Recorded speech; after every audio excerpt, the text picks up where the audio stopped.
You happy with that? Yeah. If you ask the questions, I'll answer them. Brilliant. That's perfect. Right, okay, so what I'm going to start doing, I'll start recording. Are you ready to go? I'm ready when you are, yeah. Okay then, 3, 2, 1. Right, so we're joined here with Jeff, and he's going to tell us a little bit more about the Welcome Tavern, a bit of its history. So, we've had a look at the poster, showing us like sort of, or the map, should I say, from way back. So, can you tell us a little bit about the history of the... Yeah, I mean, obviously the pub originally was built in 1834. Right. And it was built on the edge of what we had a barracks and militia here. And round about sort of the late 1700s, sort of early 1800s is when Sunderland really started to take off as a you know, a major port a major player within the northeast. And the population obviously boomed. Yeah. But we also were at war with France, and you know, there was still lots of conflicts going on, so we needed ports to be protected. Hence we were sitting on the corner where we had the barracks. So the pub obviously was built to satisfy the needs of So it was built purely for the militia to start off with, yeah? Yeah, to the growing community. We also had a church across the road, which was a sister church to Holy Trinity. Because the population grew that quick, they couldn't get the congregations in the church, so they built another church to take them on. And you know, consequently, from sort of early 1800, the East End and Sunderland, because technically that's where Sunderland really derived from. Right. Because we had Bishop Weymouth, Monk Weymouth, and the other parts of the towns where there were sort of little villages, and they kind of like all sort of gelled into one eventually, giving us what we in modern day Sunderland. But the area down here is steeped in a lot of history, a lot of myths and things that have been probably lost in the track of time when we didn't document things properly. You know, it's reported that Burke and Hare operated in Holy Trinity Church. The famous grave, well, the grave robbers that never actually robbed a grave. So, you know, lots of things sort of happened down the area. And as you can, you know, imagine, the ships and foreign sailors coming in and out the port, you know, must have been huge amount of people. You know, bustling times. So was the port just used for people, or with the dockyards to build ships here as well? Or? The port itself was built 1850. Right. And it was I think there was a port that was, or a dock on the north side, which was built, and I think it was Stevenson that built that. And we had a guy, it was a Yorkshireman, it was a railway magnate, Mr. Hudson. He came up and, you know, decided, we'll build a bigger and better port and railway system, which is probably what the Victorians were all about. Because you know, mine's bigger than yours, you know, hence you see huge top hats and then really big top hats. So kind of that's how it evolved. The first railway station was down in the East End. So kind of everything just sort of like milled around, so that the population of the East End quickly grew, and the area went from a very prosperous, where the ship owners lived in huge houses right down here, and like everywhere else, you know, a period of time they moved, and there was a new estate or a new street that was built. So what was left behind was these huge tenements, which quite quickly became slums, which created a problem, not unlike what we have today. Private landlords, etc., and it leaves not so good properties left. It got so bad down here that there was a report that went into Westminster, and there was a small area just down, it was about 100 yards from here, it's called the Hat Case, and it was reported that it was the worst slum in the whole of the UK. You know, the reformers decided, right, we cannot allow people to live in these conditions. It's probably come from where, because cholera came ashore here. Sunderland was the first cases of it. Right. And so we've got Sunderland to blame for a lot. Yeah. So kind of maybe it's been tied in with that, and they said, well, we've got to clear these slums. So so in the early part of the century, the sort of 1900s, they cleared a lot of the old tenements and stuff like that. The last ones went around about the 1950s. Right. So as late as that. Yeah. I actually have some video recordings of them, actually the bulldozers clearing the last of the what they were called slums, and they built new flats, which were called the garths, and the new estates on the outlying fields. So Sunderland quickly spread away, but it's obviously still retained its roots, and over the last few years it's been a resurgence in the historical sort of interest within the old East End, or the old the beginning of Sunderland. And there's lots of things happened and within the area that a lot of people have seen, witnessed in a lot of the pubs, a lot of the buildings, because it's so steeped in history. There's so much history around a lot of things went on. And then there've been quite an uncomfortable place as well with it being slums, so there'd be like a lot of lost souls, etc. It's, even when I was young, there was a lot of people who they lived on their own, and pretty much left to their own devices. It wouldn't be happening today. The nearest you would get to them is people who are actually living on the streets that will not be helped. They don't want to be helped. They choose to be there. That's news. These people, there just wasn't a mechanism to help them at the time. People ended up that way because. Rather than lots of amusing stuff. We're going all night telling you certain characters and things. And when we were kids, we sort of teased them and this, that, and the other. It's not until you get older and you think, when I was a kid, he was probably 60, 70. Which probably meant he'd fought in the First World War. And there's probably a good chance that he's. Well, you're talking as a kid. He's struggling with the effects of that, and he's meant. And the reason we tease him because he's got quirky ways. Well, I said, I mean, as a kid, you don't know. No. So you do see somebody a bit strange, and that's what kids do. The powers that be didn't really know then. It wasn't recognised now. It is recognised a disorder. But there was quite a lot of people, and as I say, because the town was evolving and moving fairly quick, and the people who were more affluent kept moving, which is exactly what's happening today. Moving out. It just left behind huge, and the population was quite big. Because them days, family would be quite common to have a family of 7, 8, just as random. As Dave often says, they didn't have TVs in those days. No. Well, my grandmother. She was a family of 19,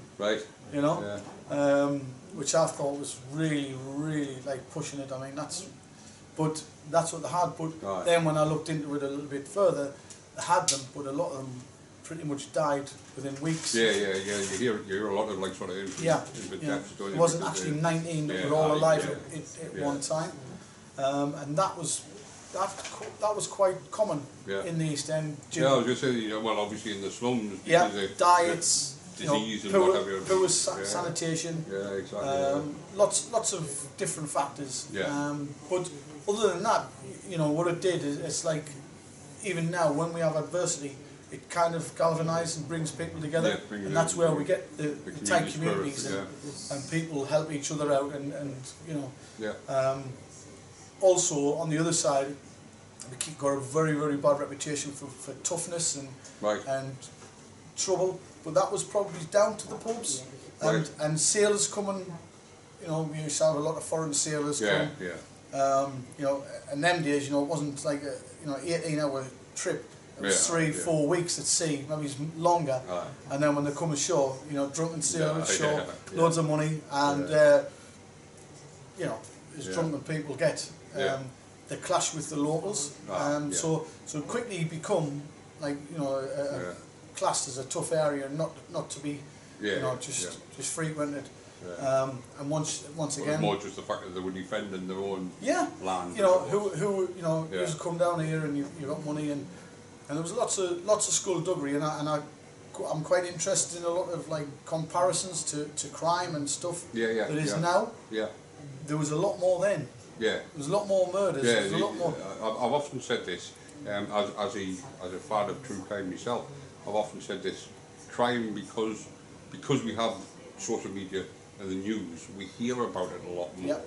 But in actual fact, as you rightly say, it was rife back in the days, probably way beyond the crime that goes on nowadays. I've no doubt. I mean, I've no doubt that, you know, sailors, you know, scuffle at sea, throw them over the side. Oh, and because to jump ship was quite common as well. Yeah. You know, and we didn't have passports. Yeah. You know, so it was pretty much you just, you know, you left, you jump ship wherever port you were in. Yeah. So people never really questioned where, what, or whatever happened to these people. And as I say, you had a lot of other very industrious industries that grew up around, you know, certain pubs had certain reputations for certain ladies and what have you. But these people were just people. You know, I remember as a young lad there was quite a lot, you know, that were, you know, prostitutes and stuff like that. And there'll been a hell of a lot more prior to that. And these things were just facts of life. And these were the nicest people you ever met. We're just trying to make ends meet. Quite clearly was, you know. I mean, these arguments have gone on length and breadth of the country and other countries. It is what it is, you know. It's the oldest profession, if you like. Well, that's right. So kind of like, if you put all that in the mix, you know, the slums, the poverty, the hard work, because you know, work them days was hard. Oh yeah. You know, well, that's right. You didn't have the machinery that you have. I mean, so everything was done by hand, wasn't it? Long hours and the thing, and no matter how old you were, because I mean, I had kids working in the mills and whatever. I mean, you know, you just worked, and if you didn't work there, you were doing something at home, chopping sticks, making a fire, doing this. You know, there was work to be had. There was no Xboxes and you know, 10 hours on an Xbox. There was not. God Almighty. You know, just general. I think that life in the East End and like I say, other cities, other sort of working class areas where the industries were tough and you had to work hard just to make ends meet. People didn't have money. No. You know, you couldn't, not like now, if you've got a half-decent job, you can aspire to have a nicer car, get a better house. You couldn't do that. You were in a trap. You know, you fed yourself and you had enough to go out for a few beers just to... Because the guys who ran the business didn't bother, did they? They weren't bothered about you when you're in your slum. No. You know, as long as they were making their money, they couldn't care less about you. So, you know... If you went today, there'd be somebody there tomorrow. You know, which is kind of a little bit of a bone of contention at the moment, I suppose, with this 0-hour contract. Yes. I don't want you today, I'll have you today. I remember my dad telling us when they were younger, and you know, standing at the dock gate, waiting for work, and the charge hand would stand up and say, you, and you know, getting it. Now, and then you turn the next gate for the same thing. And I kind of think, for the love of us, how I would feel that being dejected. You know, you 3 or 4 kids. I was going to say, if you've got kids sitting in the house and they're waiting to be fed and you go through the gate and then you get turned away day after day. You know, because obviously the way it works, it may be weeks before you get the work. You know, but they would still be back at the gate and stay waiting. But then the other side was, and which I've actually witnessed, is a lot of, when I was younger, the pubs. Pubs were headquarters for certain trades. Each pub had certain groups of people that got in. You know, you had riveters got in one pub. You might have platers and shipwrights in another. Electricians. So if you wanted to start, you would go in and, you know, how are you doing, Jack? How you doing? Well, I'm not going to start in the morning. And it was kind of like that. So the pubs themselves were quite integral to life. You know, you didn't have your job centres and stuff. That's where you got to start. You went in, and once again, it was all sort of, heard all the stories of, you know, hi Jack, all right, and they'll give them a 10 bob note in a matchbox that was slid to them, and you got to start. So the charge hand was getting a drop seat to get you a start, you know, which once again, you know, you can look at it both ways. You say, well, that's really, you know, thieving out of someone's pocket. But at the end of the day, that was life of the times. That was sort of expected, so it wasn't. No, it was just, you know, it was what it was. I mean, this pub, when I took it on, it was a single, like, sort of room here, and I built the extension. And while I was doing the extension, we unearthed a big ash pit, and out of that we got a lot of clear pipes, a lot of bottles, some, you know, proper sort of like hand blown glass. None of this compressed stuff. I've got 2 stone jars which were actually full of liquid, and I haven't been tempted to try it or anything. But for what was interesting, there was a lot of other stuff, like lots and lots of oyster shells, which oysters were the poor person's food. That's what poor people ate. Which is ironic, because now it's classed as a posh person's food, isn't it? That's right. But oysters was a staple diet for a lot of, like, poor people. It was full of protein, and you could gather it off the shore. We had some nice pots. It was called creamware. We got it dated through the museum. And it was, this pottery came from, we had a pottery along the road. It was called the Garrison Pottery, which was quite a well-known sort of factory for producing like this creamware stuff, which was kind of like your domestic. Everybody had, you know, you know, these type of plates, cheerful, but very functional. So lots of little industries around here, roperies. Everything was so close.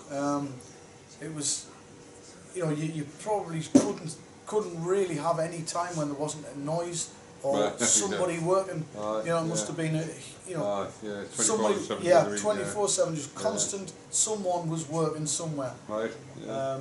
Which I suppose, when you think about it, it was a necessity. Now people, you know, would refuse to work. They go, no, I'm not working. And we have that luxury that we can actually do that. I was going to say, now we're in a situation. Then you didn't. You worked or starved. You know, and then you were at the mercy of your neighbours and other sort of like folk to help you to get by. But fortunately, at the time there was such a lot of work, and it was quite sort of manual and needed a lot of manpower. So you could actually jump from job to job technically. I always remember something that my mother always said was that you could walk out of one job into another. Whereas obviously now that's not the case anymore. You know, you're more or less stuck in the job that you get until, you know, whatever. But that was the jobs, and the jobs were so abundant, they were so cheap, and you pretty much were on the same pay, so it didn't matter. You weren't there was nobody had the jump on you and say, oh, we'll go to there because they pay more. We're all the same, because all the owners sort of obviously got together and said, we can't afford to lose good workers, and we cannot, so we'll just level, you know.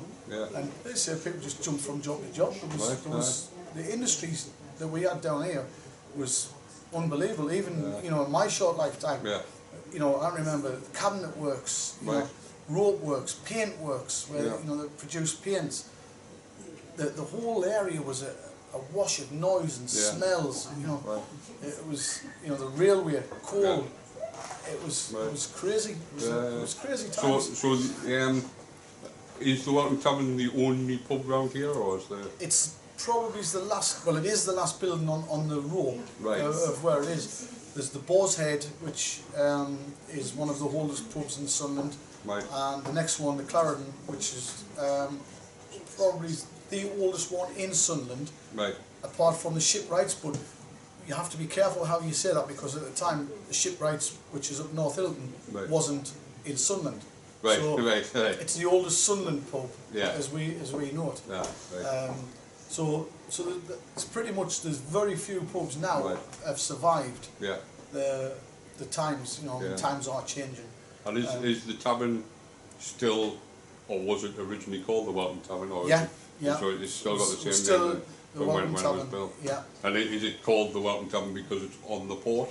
And therefore... It probably, it's right? probably, you know, the best guess you could probably have, unless you knew the people who were it. But have a photo of when it was a single story, right. and it shows you, and it's got the Welcome Tavern on, right. They're all there in the bowler hats and the shirts and the aprons. And oh, so the upstairs wasn't originally? No. So it was just a single story? In 1915 they extended it right. To go. Is that, so the upstairs is living quarters, I yes. presume, yeah? So they mustn't have lived on the quarters prior to that. Yeah. And they just made it like taller. So. Right. But yeah, it's when I look at there's only two pictures that I've seen that shows you two sort of sides of it, and you think, you know, was it busy in them days? Because we had steps that came up off the port as well. Right. There was a big timber yard like next to it. Yeah. That did all the pit props and stuff like that. Right, you know, yeah. it's just work everywhere. You right. know, and people didn't, because people didn't save up to go anywhere, or no, nearly all the money that they had was spent in beer bars. So the beer bars were, you know, were well, but they needed that. They needed that. Right. Yeah. That release. Yeah. You know, if you'd been to work all day, and we have to think as well. In them days, we didn't have any comforts, no home comforts, no TVs, and stuff like that. You would go home and bare boards. You know. You might be lucky if you've got the coal on. You get a bit of oatmeal and you think, well, I'm going to the pub. Because the pub would have a roaring fire.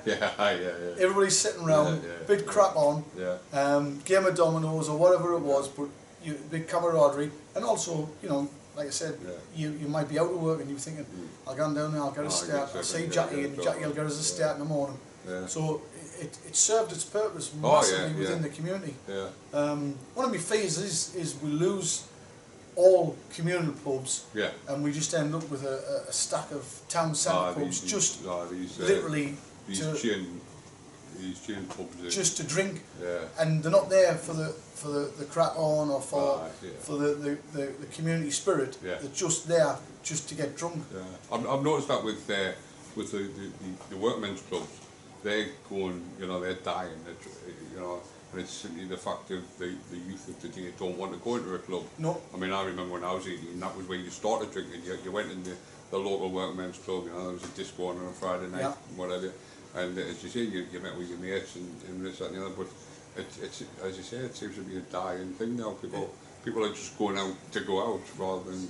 You'll find that a lot of people go out once a month or... And you know, and they'll go out and they'll drink probably as much as you drank in a month in that one night, and it's like it's crackers, you know, and they're missing out so much of you know, just people sitting around cracking on, game of darts, game of dominoes, just sorting their lives out, you know. How are you? Haven't been well. You know, I'll pop round in the morning. Now we live in such isolation. You know, when I was a young lad down here, I knew pretty much everybody. I knew where everybody lived. You just say, oh yeah, they lived up there, and that was for nearly everybody who lived down here. Knew everybody, and you couldn't get it. I mean, people say, oh, you can't get away with now because of CCTV. But you couldn't do it now because everybody knew you. I'll tell your father, I'll tell you. You know, well that's what it was, and you know, and even like small things now that we see, you know, this thing about neighbours being, you know, antisocial and this and that. You wouldn't have had that because that would have been sorted out before. It was never allowed to fester. You would come in, you go, oh, you lads, kick the ball and bust the window. Is he? Right, I'll sort that out. Put it in, I'll pay for it. And then he'd come in, you'd get a crack. but that would be it. And you put the window in, and you know, everything happy, and there was no sort of animosity, but you knew people right up the street. And you know, now you talk to people on these new estates, I kind of know my neighbour, and I know that one, but I don't know anybody that lives. I want to be wrong, when you're saying that, I don't, and it's not that I avoid, because I don't, but I don't speak to my next door neighbour and they don't speak to me. But it's not the fact of I avoid them or they avoid me, it's just the way life is, you know. We don't know each other, so we just, you know, pass in the street and don't even say hello, you know. Maybe smile at each other as we pass, but that's about it. Yeah, a little bit of nicety, but when I was growing up in the Garths and stuff like that, we all sat out, and a summer night, everybody, you'd come out and sit in the veranda and you knew everybody, aye, and you know, shouting house things, and everybody, but as much as it was like a bit of busybody, you knew about people, you knew people who were in trouble, you knew people who were just struggling to be cash, people who just needed that little bit of support, and that's your community, and that's what I have a big fear of losing.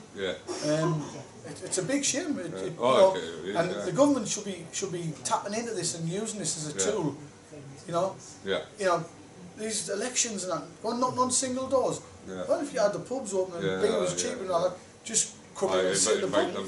You've got to, you know, like sort of your local MP is going to be in the Welcome Tavern on Thursday evening. Pop yourself round. That's right. You know, and that's how well. I mean, we actually did 3 Thursdays ago. I'm a chairman of the board club, and we've got our MP, and she's going to need our help. She's a Labour MP, and they're really struggling at the moment. But especially in this Sunderland, you know, because they voted to remain, and most people voted to leave. So you know, they've been branded traitors and all that sort of malarkey.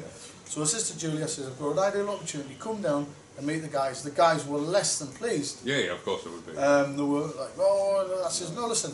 At the end of the day, it's her point of view." I says, she might think the same about you. So at the end of the day, you voted to like sort of leave. She voted to stay. It's just a point of view. At the end of the day, she's our MP. She speaks at the House of Commons. She speaks for you. She's standing up and speaking to the country for us. So let's have a bit of courtesy, bring her along, and let her see what we're about. And it worked, because she came. She was well pleased. Well pleased. It went back to the leader of the council. It went back to the deputy leader. And they got straight back onto me and said, "Fantastic." She was over the moon. Didn't realise there was groups like that about. I says, "And there's your problem." Exactly. And so you need to re-engage with the real people. You know, not the people that just knock on the door and they just, false promises. Just people where they come along and let's have a big crack on. You know, sit in the bar. Let's have a game of bingo with them. You know, be with them, see. And that you can only get that in your communal pubs. Because other than that, you have nothing. And as I say, if you want people to live in isolation, we are going down the right path. You know, it's happening all. You know, you don't even have to go out shopping now. You can just get online. And it's absolutely, You know, there's very little you really. Well, that's right. You know, in fact, I prefer to be shopping online because I don't spend as much. And you know, if you're fortunate enough that you can work from home, if you're doing IT, you could work from home for a month and not go out.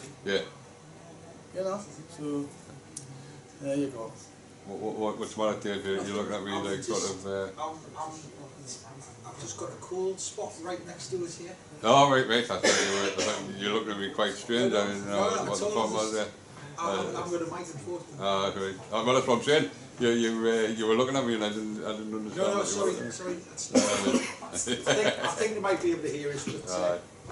Well, I can hear you, so if I can hear you, then it should get picked up. But you are pretty quiet in the background there, which is probably the best place for you. Thank you. So what made you buy the pub then? What made you take over the pub? Was it the community spirit, or was it just the fact of you fancied owning a pub one day? Well, or you from that background? Did your parents? No.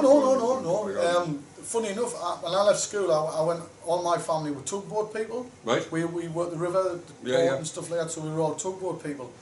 But I've always been a very social person. Always got out and when I went to finish work, going for a drink, and then sort of like the early 80s, 84, 85, when we lost the shipyards and the pits. Yeah. And consequently, we lost the coal exports. Yeah. The tubs quickly went Right. the same way, so we were all laid off. And having worked from leaving school, you know, I was thinking, well, what am I going to do? And I thought, oh, well, I'll have a few months off and, you know, go on holiday and all, you know, the things that we do. And my friend had a pub in the town centre, and he says, oh, you know, do you fancy coming working for us, you know? I thought, well, I'm always on the other side, you know? Yeah. He says, no, he says, that's what we want, because you're a bit of a life and soul, so we'll, you know. Yeah. So, started to work for them. I worked 5 years for them, and my wages weren't that good. And I just says, oh, look, I says, I need like a pay rise, and we weren't going to do it. And I thought, oh well, I can't be stuck in this. You know, I'm not getting me. I know what I'm doing. I'm worth more than this. Yeah. And at the time, I was playing football for Rolls Royce, and we had a guy who played in goal for us. A guy called Tony Clark. He was one of the top reps guys at Vaux at the time. Oh, right, yeah.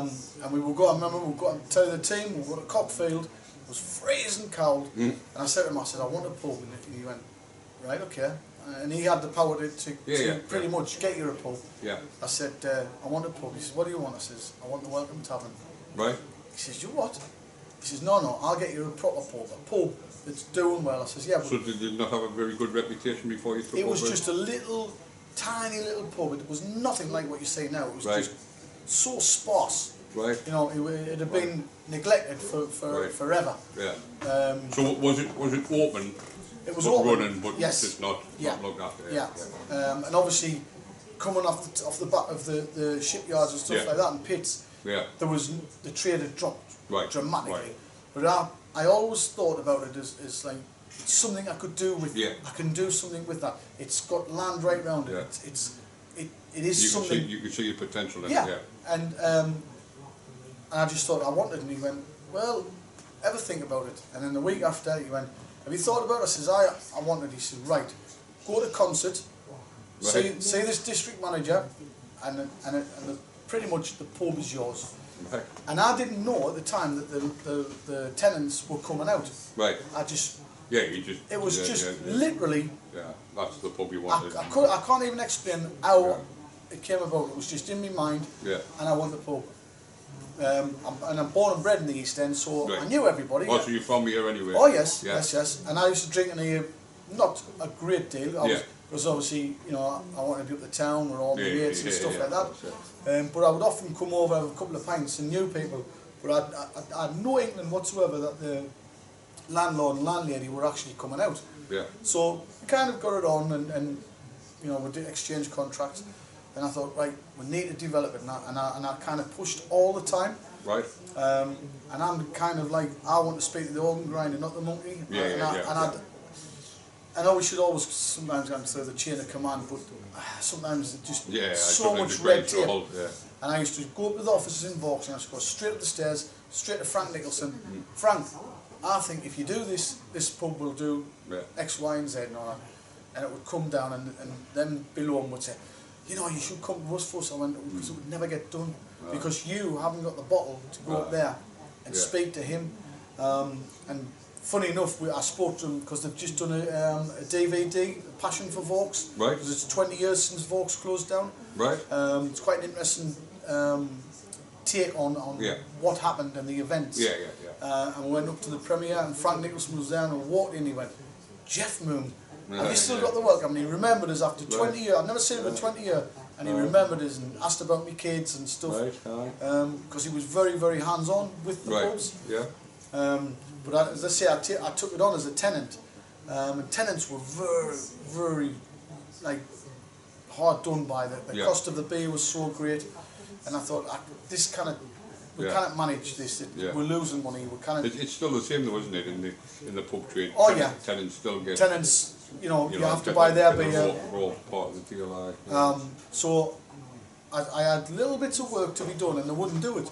But in the contract, that was their contractual obligation. So I thought, well, I'm just not paying you rent. Right. And I'll buy me beer from elsewhere. And district managers would come down and they would say, you can't do that, it's illegal, blah, blah. I says, yeah, it is. I says, you're totally right. I says, because it's in the contract, isn't it? I says, yeah. I said, but you broke the contract because you wouldn't do the work. You broke the contract first. Yeah. And they wouldn't have it. But I'd gathered a lot of stuff. Right. And I said, look, I have the keys, but you need to pay me for all the fixtures and fittings. Well, little did I know, and nobody else knew, obviously, that was a year before the so they were struggling, yeah. So Vaux, somewhere along the line, must have said, look, no more investment, no more this, no more that. We're not investing anymore. Yeah. So the powers that be was the things were getting set in motion. Yeah. So I just said, I want to buy the pub off you. And went, right, okay. Right. I was like, what? Yeah. Go up and see this guy. And he went, yeah. And this guy who worked for the property side of it, he says, they're pulling pubs down at a rate of knots. He says, he says, we've got pubs all over the north. He says, and some of the pubs, we're literally closing the doors and the bulldozers going in the next day because we can't afford the rates. And obviously, hindsight's a wonderful thing. I didn't understand, but I do now. The end was coming. So, let's see, I ended up buying it. I put an extension on and... So did I mean, obviously we don't want to know figures, but did you get it at a reduced figure? Oh, greatly reduced. You know, but as I said to them, I'd put the work into it prior to that.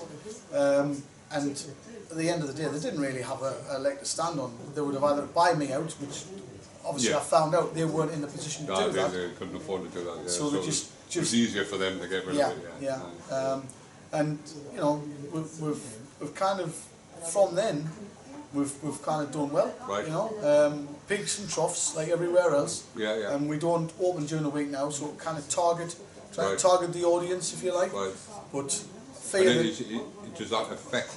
I mean, it will sort of affect the trade because you're not getting everybody in every single night. But then again, the savings on wages, etc.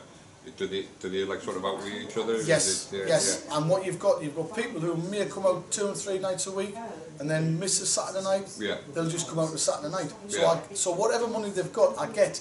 But I get it under the same roof, under the same light, under the same heating, and under the same staff, as opposed to stretch out. Because I think that's one of the problems with when they deregularised the hours, that bars are open 3-4 hours before people decide to go out for a drink. Right. Where you know the old days, 12 o'clock, there was a queue waiting because you only had the 2 hours.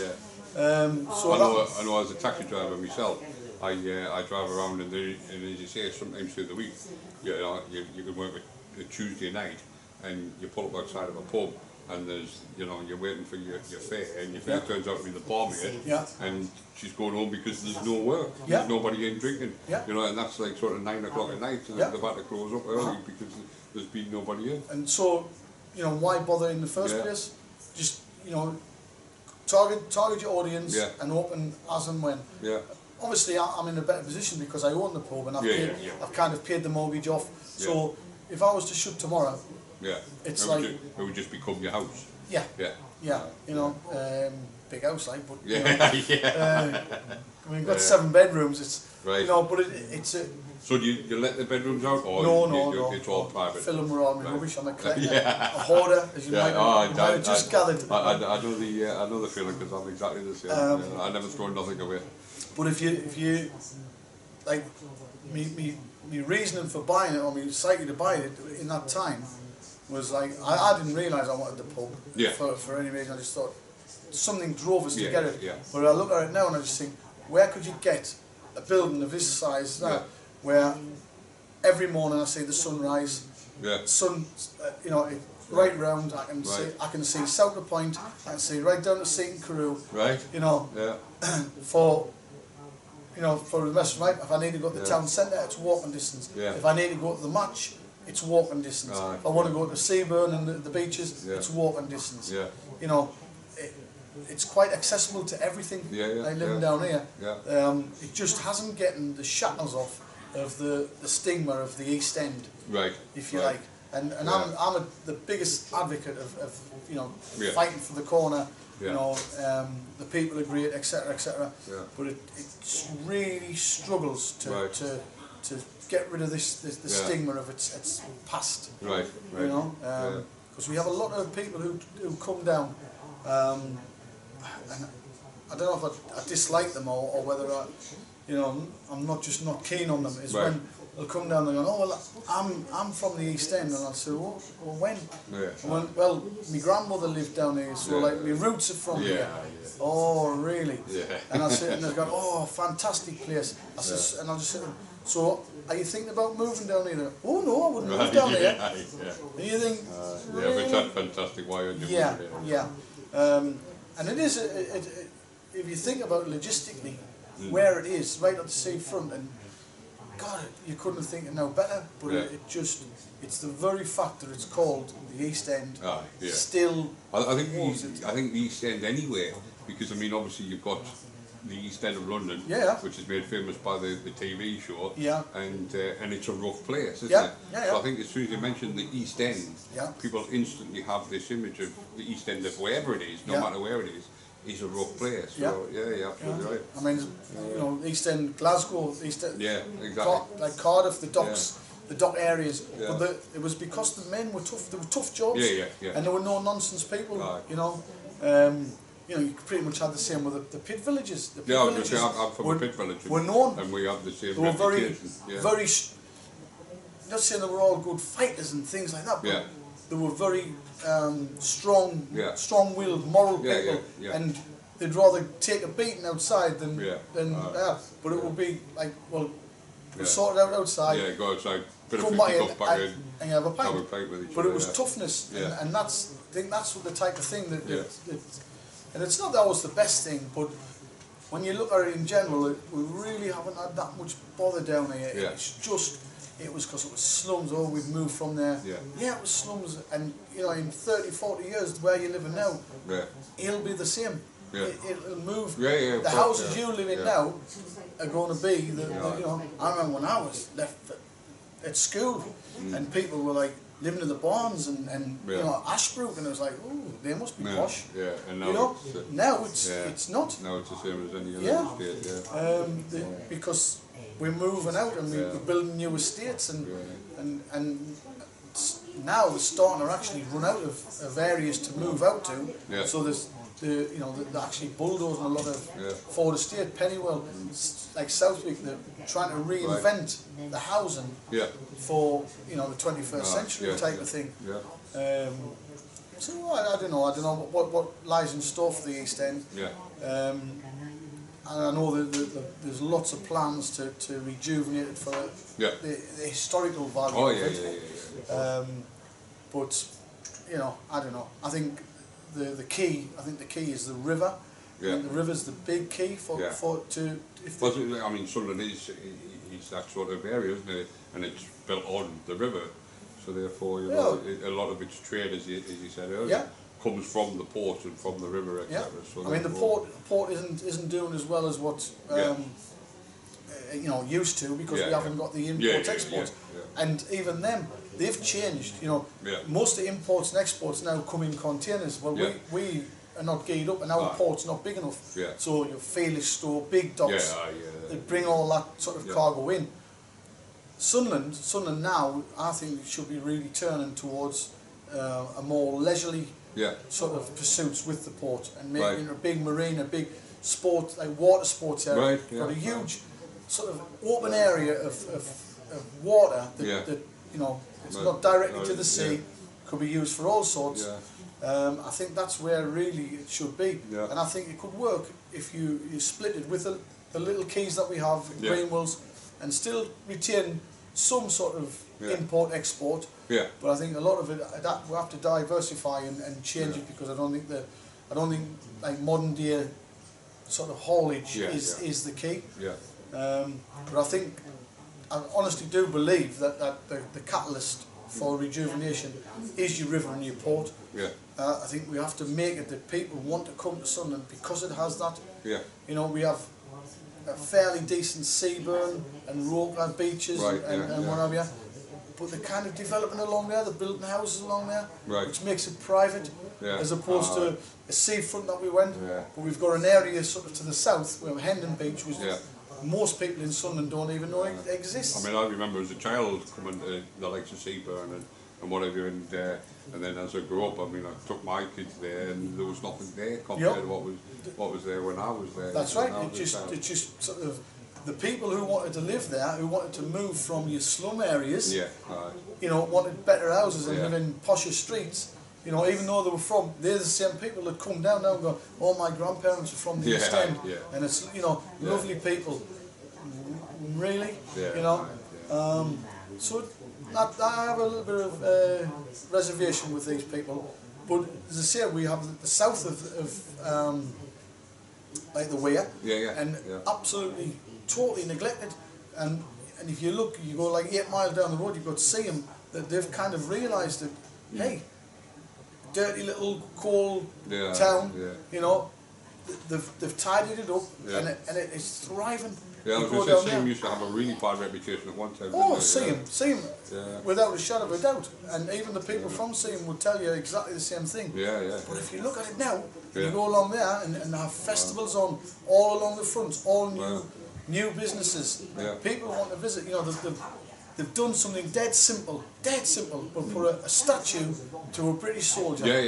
Tommy, it's you know, that one thing is brought thousands to there. It has, Very clever. Definitely. But we did that with the Angel of the North. The Angel of the North was never going to work. Absolute rubbish. Everybody here, you know, the Angel of the North because now it's probably one of the most iconic sort of sculptures for the UK, not just for the North East. That's right, So, you know, things do change, but I think we've got to have some real sort of blue sky thinking from our councillors and planners and look at stuff and because I don't think the trade that they're trying to get on the port will generate enough income as in work. It's no good having storage areas where you've got like a port that's 25 acres, there's maybe 30 people working. That's just ridiculous. That's a waste of space, you know. If it was sort of leisure and stuff like that, you could have maybe hundreds working down there. And as you said, something like this pub, getting the community in here and talking about stuff like that, you know, get the councillors in here and have them talk. Well, quite often do, with the kind of, the same as though they're all directed by officers who say, oh, we've got to have industry, we must have a, it's fine, and I'm all for like being put out if the industry employs, you know, 50, 60, 100 people on the port. But what they're talking about, the next 2 developments that's going to be on there are going to be silos. There's going to be 12 silos. 4 of them are going to be for tallow, which is animal fat. Now, the smell and how they're going to get the animal products down through the city centre, etc., horrendous. And the other 8 that's just been announced is for liquid fertilisers. Nitrogens, phosphagens and stuff like that. Well, if you read about them, you know, if they get in the water table, they'll kill everything. And they're also harmful to man. So why are we bringing these? Because Sunderland's port is surrounded by housing. You can't get, you know, you can't get the big containers in. So it's crazy. So let's look at a different thing, a different outlet. And I think the leisure side of it is the big thing. Because everybody wants to come to the seaside, and if they want to build houses on Seaburn, fine. You know, be along there. I think it's preordained that they've done that. Let's develop the port. The port wasn't there. The port was man-made. So what we need is that sort of Victorian sort of attitude, the can-do. There's nothing that cannot be done. We'll do that. And as the city was originally built on the port, then, you know, and because of the port, it grew and grew. Why not? You'll rely on the port and do something with it. Let's look at it on a different slant. You know, originally the Hendon Promenade was meant to connect to Seaham, and which protects, because our cliffs all the way along here are all clay and sand, so we've got a massive amount of erosion, and that was the original plan, but they obviously, like everything else, run out of budget, and it was to attach the whole beach at Seaham all the way along, so we had one continuous promenade up to Seaham. Now that would be a great project. It's money, it's infrastructure, but it protects your cliffs. That's your East Coast main line that's running along, so it protects all that. Plus, you know, you've got your port. You could bring a lot of sporty things going on. You know, build an outcrop, backfill it with sand, make it your resort. Yeah. Instead of having your resort, because you know we've lost the paper mills have gone. That's going to be housing. So nice housing, great. You know, let's build a resort on the port. Yeah. Let's make it somewhere where people make it a destination. Yeah. Let's come down. And then once people start to arrive, then the jobs will grow, because obviously there are people that arrive and need to be supplied with whatever, whether it be fish and chips or anything. You know. It's exactly what it is. We have to shift the, you know, pardon the pun, the shifting sands from Seaburn across and move it, because if we don't, what they're trying to do there will end up absolutely killing Sunderland. It will kill it. You know, people, they've spent a fortune, millions on the seafront over there, and I said, so you've got to put a tallow plant and you're going to have some fertiliser plant. I said, the smell, really? So I says, as the crow flies, I says, the 50-yard piece of water, they'll all get the smell. People are not coming to Sunderland to be stinky Sunderland. You know, but as I say, they've been driven by other forces saying that this is what we need investment, we need to bring jobs, and they think that putting storage silos on the port is a way. Well, to me, that's not anywhere, because if it's storage, you'll need 2 or 3 people to man them. You know, man the pumps, man the gauges, etc. It's, you know, very low. It's not going to grow the... No. I think it's very, very narrow-sighted by our councillors and our planners. I think it's grasping at straws for what we need. I think that the city needs, it's quite clear, it's not just down in the port and stuff like that, it's the town centre. The town centre is imploding at a rate of knots. You know, charity shops, food outlets, and there's nothing else. You know, people don't shop in Sunderland anymore. People we've put the metro there, we jump on the metro, we're going to the metro centre, we're going to Newcastle. You know, which is a shame, because I mean Sunderland's quite a large area, isn't it? So Sunderland's massive. You know, if you look at the geographical area of Sunderland now, it's huge. You know, it's not like when we were kids, where when just to the border of the A19, it's massive. You know, the Rayton and stuff like that. It's all classed as Sunderland now. You know, you've got Wharton, Hetton. You know, it's fairly. It covers some area. But then people don't come into Sunderland because there's nothing there. There's nothing to bring them in. So unless there's you know, a real catastrophic, massive change, and we know we're struggling because we haven't got the money to do this change, but it needs something, and you need jobs. You need to bring in jobs that are going to give people an income that they can spend in the retail shops that they want to build. They think it's just, we'll build more retail. Well, people have to earn money to be able to spend it. You know, so I don't know. I think it's just an ongoing saga with Sunderland at the moment. Oh yeah, definitely. But I think they've got this idea that this road, this magical road that's coming from the A19, and now a new bridge, and then down St Mary's, and once it hits the port, then there's going to be, you know. It's going to influence. And it's crazy because, you know, the road goes through the city centre. And the cargoes, which is what they want to do on there, and not the best cargoes to be travelling through pedestrians and stuff like that. It is quite a difficult area to drive through Sunderland with the lights and the roundabouts. It's horrendous. Excuse me. I mean, anybody that comes to Sunderland and they come down St Mary's Way, and when they hit that roundabout thing, and then you go, well, I call it the Ted Rogers Road because it's like 3, 2, 1. It goes from 3 lanes to 2 to 1. You know, and you think, these are like 40-ton wagons. You know, how are you going to get down here?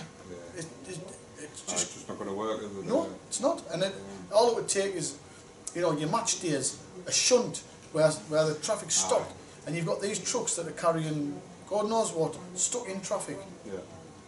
You know, it's just a disaster waiting to happen, and I just think they really need to look at it and look at the past of what we did. We cleared the slums, we got rid of all the rubbish, the crap, if you like, and we built new houses, new estates, and they were great. You know, all the Ford Estate, Pennywell, Downhill, you know, Plains Farm, all great estates, fantastic houses. People would you know, front and back garden. Right. And it was an amazing thing. And then, you know, we had that for a while, and then still we had the coal. Then we got rid of coal. Yeah. And people, oh, I like a coal fire. Well, yeah, we do, but at the end of the day, how many people walk about and have scruffy collars now? Very few. Oh, yeah. When we were, every time you Yeah, go, yeah. because it was in the air, but Yeah. you were breathing that in, and that made people poorly. Yeah.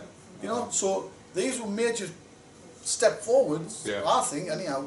You know, building new houses, getting people out of the slums, and we've got to look at that. Within the port, what they're doing there, it seems as though they're bringing all bad cargoes, bad things back, and it should be like really forward thinking. People who live in the countryside do not want to look at trees all the time now. They want to be down at the river, down at the seaside. Seaside's the place to be. And I think that's where the investment. We see it at Scarborough, we see it at Whitby. Yeah, I was going to say every bank holiday and whatever, if it's sunny, they start off.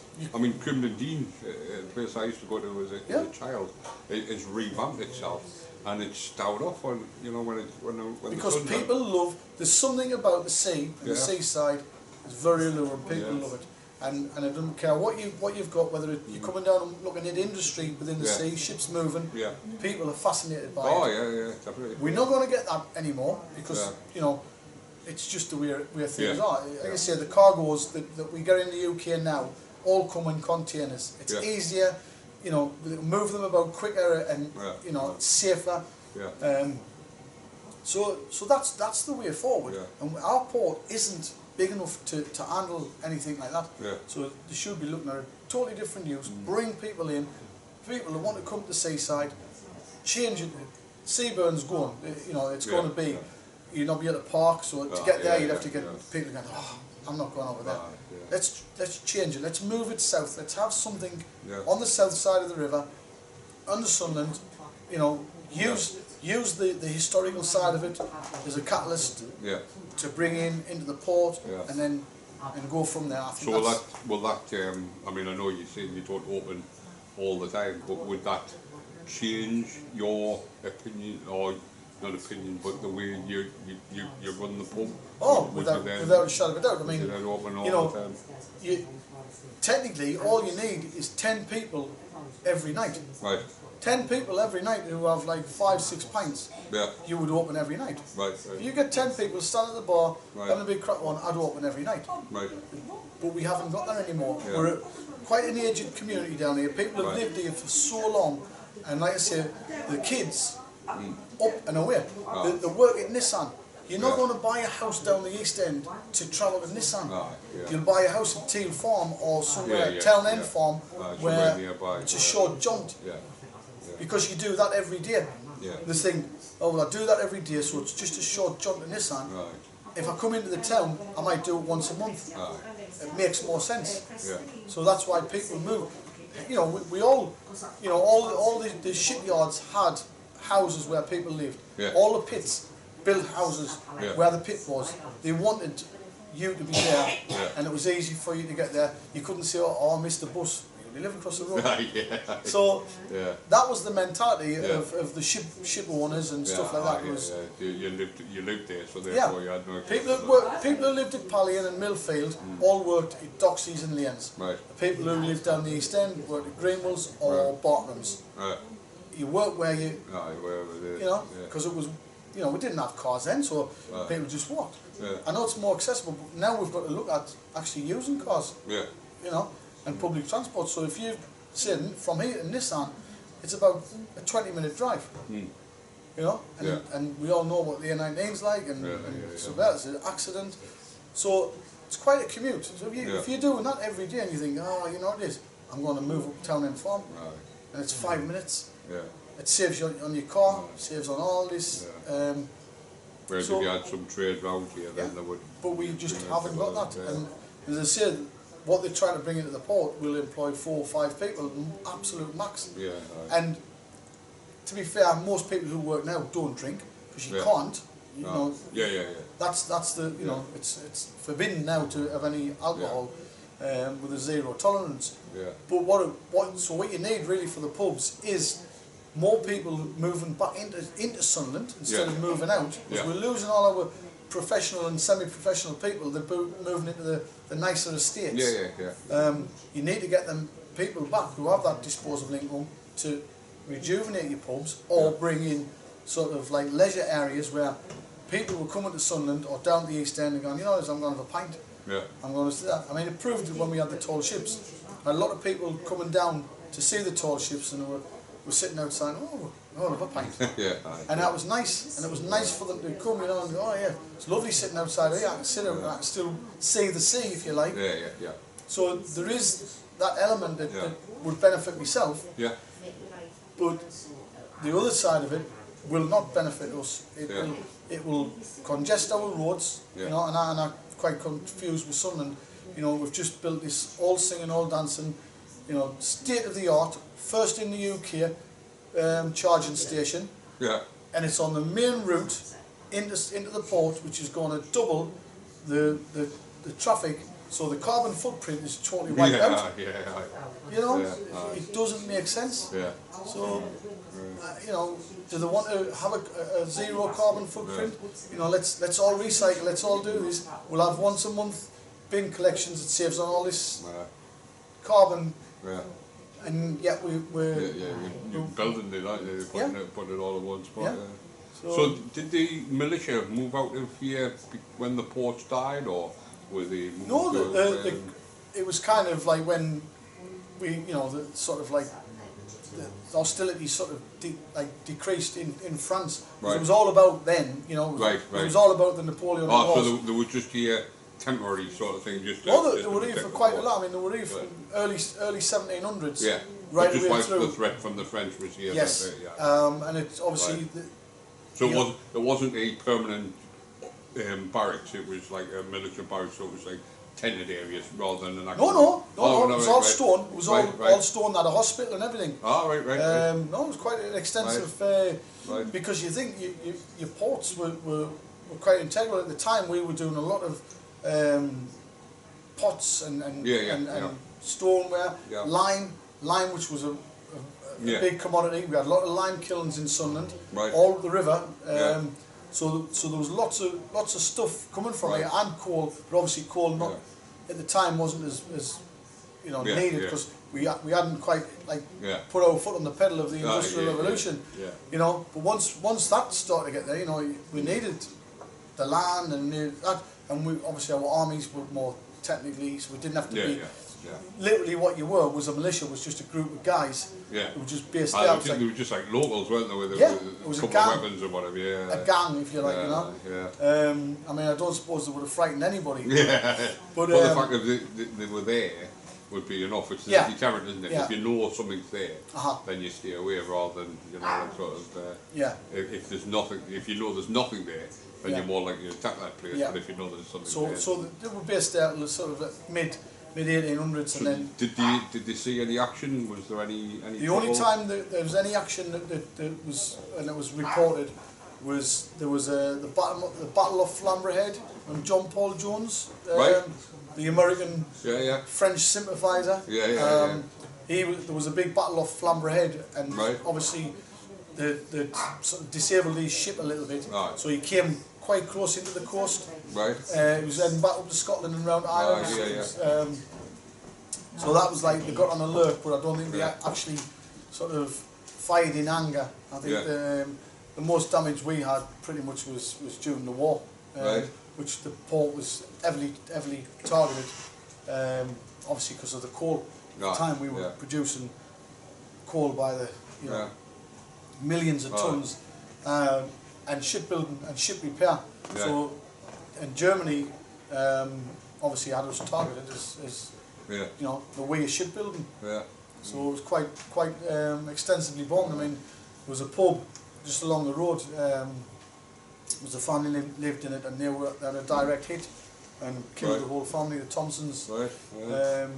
So, you know, lots of things happened over the centuries, but the militia, that was quite a localised thing, and then I say it was in its day, it was probably more just about the East End, you know. So just with the paranormal side of it, you know, just to like sort of see if there was anything that actually caused, because normally you know, like sort of wars, battles, etc. Yeah. Like that. You know, the battlefields themselves tend to be, you know, obviously have a lot of lost souls and whatever. So I was just wondering if that. I think with here, I think it's more of, you know, people who and what the activity that we've seen is people who are either attached or, you know, live down here and right. you know, just. So what sort of experiences? Because I know we spoke to Anita earlier on about the experiences. What sort of experiences have you had? Because you've obviously been here for a long time. Oh, numerous. We've seen lots of shadows. I say shadows because I cannot really say I've seen a person. Right. Don't see actually a person. You know, so you could say identify them. Right. Well, there is the phenomena of the shadow people, isn't there? Yeah. I've sat at the bar and watched the clock move. Like, not on the top. Yeah. Not like. I'm not talking about the hands going round. Yeah. I'm talking about actual clock move and other people being in. Right. I had lots of glasses just slung like off the bar. Yeah. Literally like. Oh, so there's been nobody really. No, just broke nowhere there. Yeah.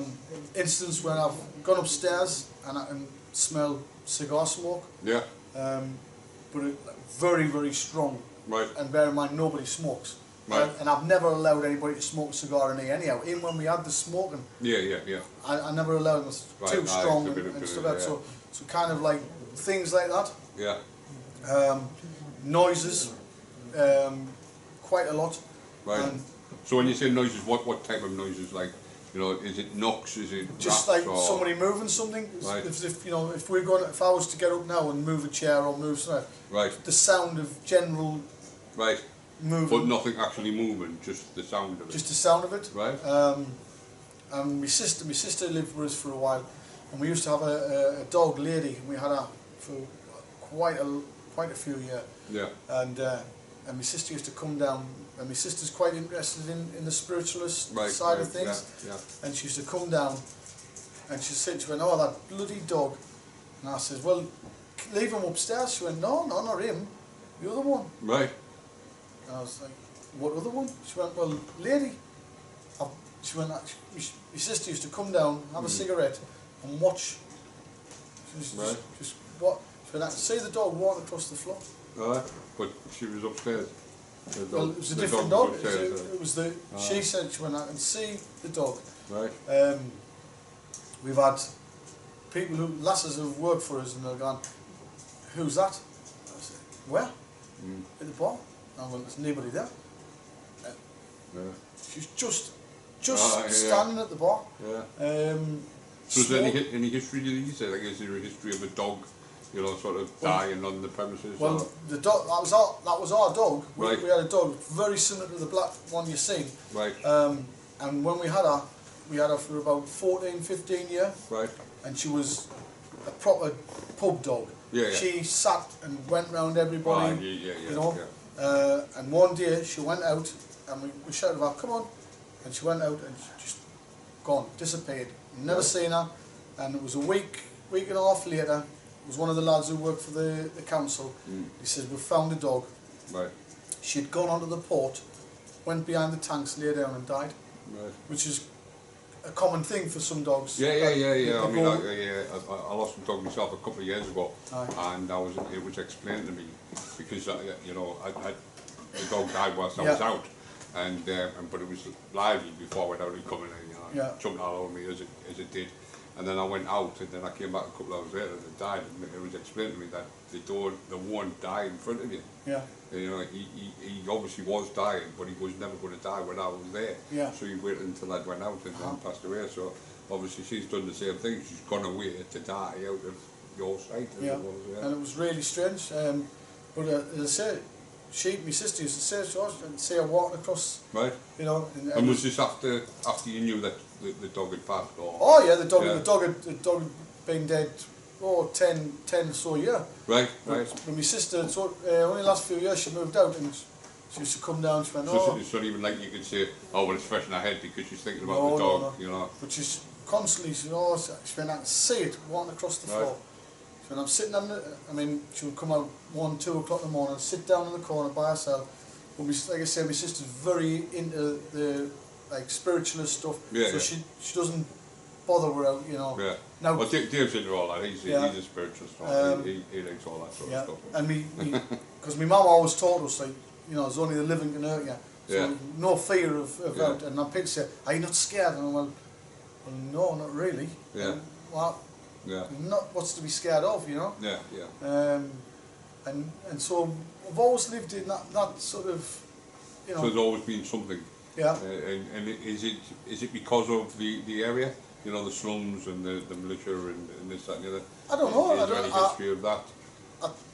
It may be just the fact that when you're attached to people and you think, well, I've had this pub now 29 years. Yeah. So you think about 29 years of people come and go, people who've drank in here for 10, 15 years, people I knew prior to that, like family, you know, and when I was open every night, some of them were in every night, so I've seen them more than I've seen some of my family. So they kind of been attached to, and you know, it's just, you think, are they just here? Are they just, are they there? Are they looking after you? Yeah. So have you actually seen, I know you're saying your sister saw the dog, whatever, have you actually seen a person apart from these shadow people? Or no, I honestly haven't seen, I've seen when I've thought when that's you just gone past us, but I've heard lots, I've seen other things. Right. We had a guy in, he works at local cash and carry, and he said, oh well, we do this paranormal thing and we go down all over and that, and so he says, oh, can we come down? He was only a young lad. Yeah. I says, no bother. I says, you know, come along. I says, you know, fill your boots type of style. So he comes along and he gets all this stuff out, and I was like, what on earth is this? I mean, he had thermal imaging stuff, he had lasers. Yeah. Dave's got all that stuff. Oh, I've never seen so much equipment. I'm sure he's trying to film the new Star Wars with the amount of equipment. And they'd set it up, and they'd come in. We had 2 or 3 of the customers were in, and they were saying, well, do you want to get involved in this, that and the other? Yeah. And they were saying, oh, well, no, we're going home. They said to me, do you want to stop? I'm like, oh, no. I says, I'll leave, you're just going to have the pub, and I'm away, I'm you know, I'm going to bed, like. Yeah. He says, all right. I says, just, on your way out, just pull the doctor and whatever. So they stayed overnight, did they? They stayed overnight. Right. So the next day I went to Boogers, and I'm a bit crap on with young Michael. I says, oh, what was it like? He went, what was it like? He says, your place is absolutely lifting with presence. Yeah. I says, well. But Dave, you said you felt something just before that, didn't you? Yeah, I'm just going to put a mic on there. I'm sitting here now, we've taken some photographs, and just to my right here, I've actually felt as if there's been a presence next to us. It's been getting cold. Christine's been doing she's been checking the temperatures, and we've had a little bit of a temperature fluctuation against where I've been sitting.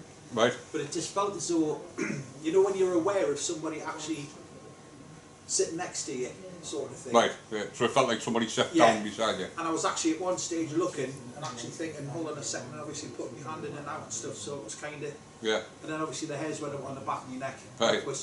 So when you put your hand out, did your hand turn cold? Like, did you feel it? Yeah. And then as you pulled it away, it turned back to normal? There was a definite cold spot where, roughly about where my hand is there now, and I've checked the window to see if there's any draft or anything coming off there at all, like there's nothing. Right.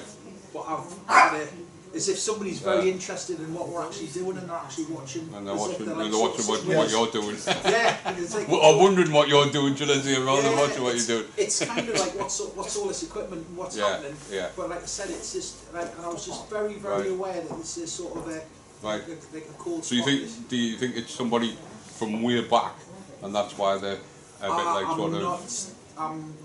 I'm not in that sort of, I couldn't really say, if that makes sense. I couldn't sort of... Just when you were saying that they were interested in the stuff, the equipment, I thought you meant sort of like, you know, they're like, oh, what's all that? It's as if they're sort of, I just get the impression that they're actually sitting next to us and they're watching, quite intent with what's going on. Right. As if they're showing an and interest. Are they still there now, or have they gone? Have you bored them that much? No, I haven't bored them that. No, it just feels as though it's... I just keep getting every now and again. There's a little bit of like a temperature fluctuation. I mean, I don't know. I mean, you probably answer the question. You haven't had any problems with the windows here. There's no drafts Because there's nothing, I mean... Well, the heat should be coming off that radiator, there should be heat coming. It's, honestly, I kid you not, it's like putting your hand inside a domestic fridge. Right, yeah. And do you say you've took some photos? I think Aaron, Aaron's taken a few photos that were sitting around, but obviously, like Christine's been taking temperatures, and there's a temperature difference between this area and this area here. Right. Because I'm obviously when she's... And is it a fluctuation, or is it the constant temperature difference? There's a temperature difference between the two areas. Right. You know, so I mean, I don't know how, Christine, how much was it? Can you? She's 2 degrees at the minute. 2 degrees. Right. So there's 2 degrees difference between. And it stays at that 2 degrees, does it, or does it fluctuate? It's been staying, it has been staying and that. So it's quite interesting. Like I said, it actually feels as though I've got I had a draft on the side of my face. Yeah. Right. So I'm kind of getting quite all right. Okay, here we go. Yeah. Well, I mean that's what we're here for. Hopefully we'll we're tempting. Hopefully, fingers crossed. We're going to. I'm presuming that's Christine with the red dot there. Yeah, that red. That there. Or is that somebody trying to? I was just going to say, is that somebody trying to aim the sights on you? It's definitely not a sniper. It's what it is. It's actually. Now it's a sniper because it's on your chest. Yeah, it's on, no. What that is, that's a laser thermometer. So what it does is it takes the temperature of the area where we're actually sitting. Right. And it sort of, we can sort of like. And how accurate are one of them? It's pretty. That one there was from my past life in the hospitality industry, where I used to have to go and do actually. From your past life? Past life, yeah. When I was in it, that's a completely different thing, Dave. Yeah. When I'm talking paranormal, no, that one I used to use at work for testing the temperatures of all the fridges and stuff. I used to do is that an area that you've had people say that the stuff happened, or? Or is it just generally pretty much everywhere? There's things happen. I'm getting it now. I'm actually physically getting it. Right. So you're getting like a fluctuation in the heat? It's as if I'm putting my hand into a slightly cooler area there now. Right. And Christine, can you confirm if there's any temperature differences or anything like that? 23 there. I've just nearly killed myself. So if you come around this side here, you can just sit in that chair there. I'll watch the... So this is where you're sitting, obviously, and this is where the... So are you saying it's cold, or it's just different? Just a slight temperature difference to there. Just as I've been sitting, just feeling it to my right hand side there now. Right. I don't know what it is, but I can feel nothing. Right. So I'm obviously, as I've always said, I'm never going to say that somebody's lying, but I can't feel any difference. It feels exactly the same to me. But as I say, I mean, obviously, if that's the way you feel it, then, and if the thermometer's saying, then it must be just me. Well, it must be me that's the problem. Well, exactly, and that's what it's all about. So there's not a specific area or a specific time that something appears. Like, no. Because sometimes people say at a certain time this happens, but that's not the case.